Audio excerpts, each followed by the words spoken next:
I still remember the look on that man's face when he planted himself in front of my truck like he owned the ground beneath my tires. He folded his arms, smiled for the little audience gathering on their front lawns, and said, "Turn around. You don't have permission to use this road anymore." What he didn't know was that he'd just picked a fight with the one neighbor who had spent most of his adult life making sure people couldn't get away with exactly that kind of nonsense. My name is Daniel Mercer. I'm 64 years old, and if you'd asked me a year ago what retirement looked like, I would have told you it smelled like fresh-cut grass, black coffee on a quiet porch, and absolutely no meetings with angry homeowners associations. My wife, Linda, and I had spent almost 35 years raising 2 kids outside Spokane before cancer took her from me 3 winters earlier. After she was gone, the old house felt too big, too quiet, every room echoing with memories I wasn't ready to sort through. So when I found a modest ranch-style home tucked at the very end of a wooded subdivision in northern Idaho, I figured maybe it was time to start over. It wasn't fancy. The roof needed work, the deck leaned a little more than I liked, and the garage looked like it had survived 3 different decades without meeting a paintbrush, but it sat beside a creek, backed up to tall pines, and every morning deer wandered through the yard like they were paying rent. That was enough for me. The real estate agent mentioned the neighborhood had an HOA, but she brushed it off with a laugh. "Mostly landscaping rules and holiday decorations," she said. "Nothing serious." I'd dealt with enough bureaucracy in my career to know every organization says they're harmless until they aren't, but I wasn't interested in starting trouble. I signed the paperwork, unpacked my boxes, waved to the neighbors whenever they walked their dogs, and settled into the quiet life I'd been hoping for. For the first few months, everything was exactly what I'd imagined. I'd drink coffee on the porch before sunrise, spend afternoons restoring an old fishing boat, and drive through the subdivision every day without a single issue. The paved road leading to my house cut through the center of the neighborhood before ending at my driveway, and nobody ever questioned it because, frankly, why would they? It had been there longer than most of the houses surrounding it. Then, somewhere around month 7, a new HOA president was elected. His name was Russell Kane, and within a week everybody knew it. Some people mistake confidence for leadership. Russell mistook control for respect. He drove a spotless black SUV, wore expensive sunglasses even when it was cloudy, and had a habit of talking to people like he was already tired of explaining obvious things. The first time we met, he didn't introduce himself. He walked into my yard while I was replacing fence boards, looked around without asking permission, and said, "You're going to need approval before changing exterior structures." I leaned against the post and smiled. "Afternoon to you too." He frowned like politeness had somehow interrupted his train of thought. "The rules apply to everyone." "Good to know," I answered. "I'll read through them." That should have been the end of it. Instead, I started getting letters. My mailbox was apparently the wrong shade of brown. My trash can had been visible from the street for 30 minutes after pickup. My boat trailer sat 3 inches beyond whatever invisible line the architectural committee preferred. Every week, another envelope showed up. Every week, I fixed whatever tiny issue they complained about, mostly because I valued peace more than pride. The funny thing about bullies is they rarely stop when you cooperate. They usually see cooperation as weakness. One Saturday morning, I was loading camping gear into my pickup when a neighbor named Evelyn wandered over holding her coffee mug. She'd lived there nearly 20 years and had the kind of calm voice people develop after surviving enough neighborhood drama to know none of it really matters. She glanced toward the entrance and quietly asked, "Has Russell taken an interest in you yet?" I laughed. "If by interest you mean mailing me enough paper to keep the post office alive, then yes." She sighed. "He likes finding someone to make an example of. Last year it was the Petersons because they painted their shed without asking. Before that it was a retired firefighter who parked an RV for 2 days while his grandkids visited. Why doesn't anyone push back?" I asked. She looked down into her coffee before answering.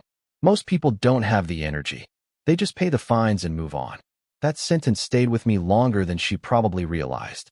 I'd spent 28 years working around county regulations, permits, easements, inspections, and land records. I knew exactly how often ordinary people gave in simply because they assumed someone in authority had to be right. Sometimes they were. Sometimes they absolutely weren't. A few weeks later, things escalated. I walked outside early on a Tuesday morning carrying my tool bag, ready to help an old friend replace a dock before the weather turned. and my truck wasn't where I'd parked it the night before. For a split second, I thought it had been stolen. Then I noticed the fresh scrape marks on the pavement and the bright orange towing notice taped to my garage door. According to the HOA, my truck had been parked on private community roadway without authorization. I actually laughed out loud because it sounded so ridiculous.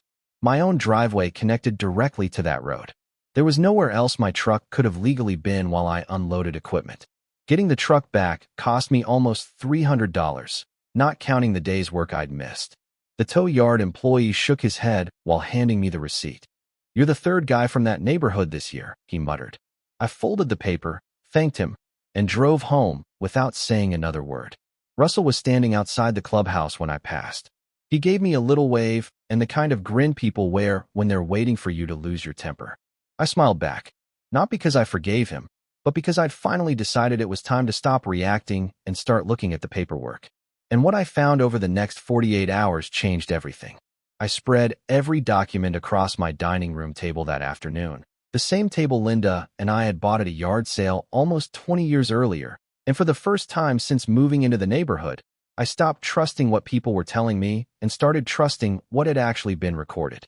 If there's one thing nearly 3 decades around county property records taught me, it's that paper doesn't care about opinions.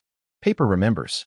I dug through my closing packet first, then the title report, then the survey the previous owner had included in a dusty accordion folder he'd almost forgotten to hand me at closing. At first glance, nothing seemed unusual, but then I noticed a reference number scribbled in the margin beside the access road. It pointed to an easement recorded decades before the subdivision even existed. That made me lean closer. I drove into town the next morning and spent nearly 3 hours inside the county records office, where I'd once spent more mornings than I could count. Most of the staff had changed over the years, but the layout hadn't. Same gray filing cabinets. Same humming fluorescent lights. Same smell of paper and coffee that somehow never left the building. A young clerk looked up from the counter and smiled. "Can I help you?" I slid the reference number across the desk. "I'd like to pull this recording." She disappeared into the archive room while I waited. 5 minutes later, she returned carrying a scanned copy.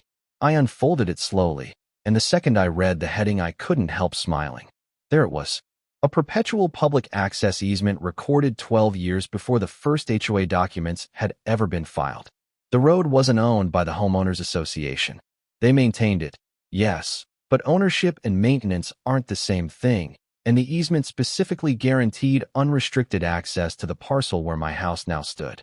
Whoever developed the subdivision decades earlier knew the back property could never legally become landlocked, so the county required permanent access before approving the project. It wasn't ambiguous. It wasn't complicated. It was black ink on white paper. I thanked the clerk and she asked, "Everything okay?" I laughed softly. "It will be." Driving home, I kept thinking about Russell's face outside the clubhouse, about that smug little wave he'd given me after my truck got towed. I wasn't angry anymore. Honestly, anger had already burned itself out. What I felt instead was disappointment. There are people who make honest mistakes because they misunderstand the rules. Then there are people who count on everyone else misunderstanding them too.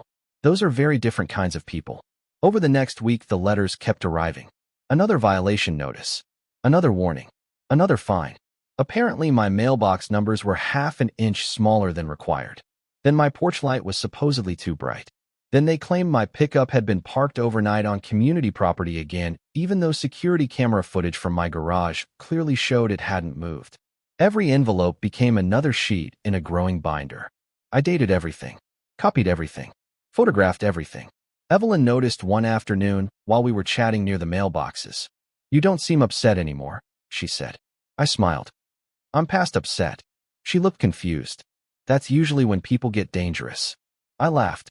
"Not dangerous, just prepared." She stared at me for a second before grinning. Poor Russell. Word spread surprisingly fast that I wasn't paying the latest fines. 2 different neighbors quietly stopped by over the next few days. One admitted Russell had threatened to fine them over flower beds that had been approved years earlier. Another said he'd been pressured into removing a wheelchair ramp until his daughter threatened legal action. The stories were different, but the pattern was always the same. Russell pushed until someone pushed back. Most never did. Then came the monthly HOA board meeting. I almost skipped it. Honestly, I hate public arguments. I'd rather fix a problem quietly than make a spectacle out of it. But some situations deserve witnesses. The clubhouse was nearly full by the time I walked inside, carrying nothing more than a black binder and a travel mug of coffee. Russell spotted me immediately. "Well," he announced loudly enough for everyone to hear. "Looks like Mr. Mercer finally decided to show up." A couple people chuckled awkwardly. I took a seat without answering. The meeting dragged through landscaping budgets, holiday decorations, and irrigation repairs before Russell finally reached my name. He adjusted his glasses dramatically. "Outstanding violations, unpaid fines, unauthorized use of HOA roadway." He looked directly at me. "Would you like to explain why you've chosen not to comply?" I stood up slowly. "Sure." He leaned back in his chair with that same confident grin I'd seen outside the clubhouse. "Go ahead." I set my binder on the table and calmly asked, "Before we begin, who told you the association owns that road?" The room grew noticeably quieter. Russell shrugged. "We always have." "That's not what I asked." His smile faded just a little. "The board has managed it for years. Managing something doesn't necessarily mean owning it." One of the board members shifted uncomfortably. Russell rolled his eyes. "Do you actually have a point?" I opened the binder and slid the easement across the table. "Read page 2. He barely glanced at it before pushing it back toward me. "That doesn't change anything." I looked at the attorney sitting at the far end of the room. He'd been silent all evening, occasionally writing notes. "Would you mind taking a look?" I asked. The attorney adjusted his glasses, accepted the document, and began reading. 10 seconds passed, then 20, then nearly a full minute. Nobody said a word. Finally, he looked up, not at me, but at Russell. "Where did you get this?" "County records yesterday," I answered. The attorney flipped another page. "Is this certified?" "Yes." I watched something change in his expression. It wasn't panic exactly. More like the realization that a conversation everyone assumed would be simple had just become very expensive. Russell laughed nervously. "So what?" "It's an old document." The attorney didn't laugh. "It's still legally enforceable." Russell frowned. "The association controls that road." The attorney slowly shook his head. "Based on what I'm reading, the association maintains portions of it." "That's different." The room went completely silent. One woman whispered, "Wait, what?" Russell turned toward me. "Even if that's true, you still violated HOA rules." I nodded. "By driving to my own house." His face reddened. "You know exactly what I mean." I reached into the binder again, but this time I didn't pull out another property record. I placed an old leather credential holder on the table. It wasn't flashy. Years of use had worn the edges smooth. I opened it without saying a word. A retired county land compliance investigator. 28 years. The board members leaned forward almost simultaneously. Russell blinked twice. "You work for the county? Long enough to know the difference between an easement and private ownership?" Nobody spoke. I continued calmly. "Long enough to know what happens when someone knowingly interferes with legal access to private property. Long enough to know towing a vehicle under false authority creates liability. Long enough to know exactly which offices review complaints involving misuse of public easements." Russell tried to interrupt. "Are you threatening us?" "No." I smiled politely. "Threats are personal. Paperwork is professional." I could almost hear Evelyn trying not to laugh somewhere behind me. The attorney closed his notebook with one quiet snap. That sound echoed through the room louder than any shouting could have. He turned toward the board and said carefully, "I recommend suspending any further enforcement actions involving Mr. Mercer's access until we complete a full legal review." Russell stared at him like he'd been betrayed. "You're supposed to represent us." The attorney answered without raising his voice. "I do. Which is exactly why I'm telling you to stop talking." For the first time since I'd met him, Russell had absolutely nothing to say. He looked around the room searching for someone, anyone, to back him up, but every board member suddenly seemed fascinated by the papers in front of them. As I gathered my binder, I thought the meeting was finally over.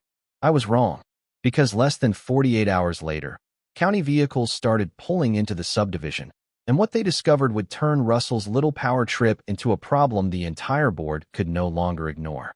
County trucks started showing up before 8 the next morning, not with flashing lights or television cameras, just plain white pickups carrying survey equipment, record folders, and people who had spent their careers separating facts from assumptions. Russell stood outside the clubhouse trying to act like everything was routine, greeting each inspector with a smile that looked more nervous every minute, while curious neighbors watched from porches pretending to water flowers that clearly didn't need watering. I stayed inside my garage for a while organizing fishing gear, partly because I didn't want anyone thinking I'd orchestrated a public spectacle, and partly because I learned a long time ago that once the process starts, the smartest thing you can do is stay out of its way and let the facts speak for themselves. Around lunchtime, there was a knock on my door. It was one of the inspectors, a younger guy I didn't know, holding a clipboard. "Mr. Mercer," he asked. "Mind answering a couple questions about the access road?" I smiled. Of course. We walked the length of the pavement together while he compared the survey markers to the easement description. Every measurement lined up. Every reference point matched. Every old document agreed with the land itself. Before leaving, he looked at me and said something that made me laugh. "You already knew how this was going to end, didn't you?" I shrugged. I knew how the paperwork read. The rest was up to you.